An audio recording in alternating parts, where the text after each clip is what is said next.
I've been working on some projects with ESP32 microprocessors and Ethernet, and I keep running into this problem. I'll upload my code, and all of a sudden Ethernet quits working. The link lights will flash a few times, and then it just won't work.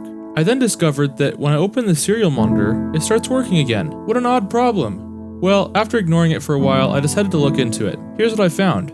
It actually has to do with programming the ESP32. In order to program the ESP32, you have to hold the IO0 line low while also resetting the board by pulling the reset line low, after which both the reset and IO0 lines can be disconnected. Well, I'd been doing this manually for a while, but I'd gotten tired of doing this every time I wanted to try some code. I figured it must be possible to do this automatically, as that's how it works with most ESP32 dev boards that have USB built in. I did some research, and I found that I could use a circuit with a couple transistors and resistors to do all the work for me.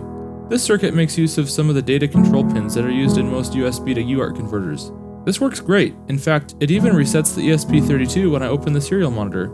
However, this leads me to the reason why I was having my Ethernet problem. After further research and investigation, this dev board actually has a 50 MHz crystal oscillator, and you can actually see its output on IO0. This has something to do with Ethernet connection. All I know is that whenever I connect IO0 to the transistor, it immediately causes the Ethernet to quit. My solution? Putting a 1K resistor in series with that line. Problem solved.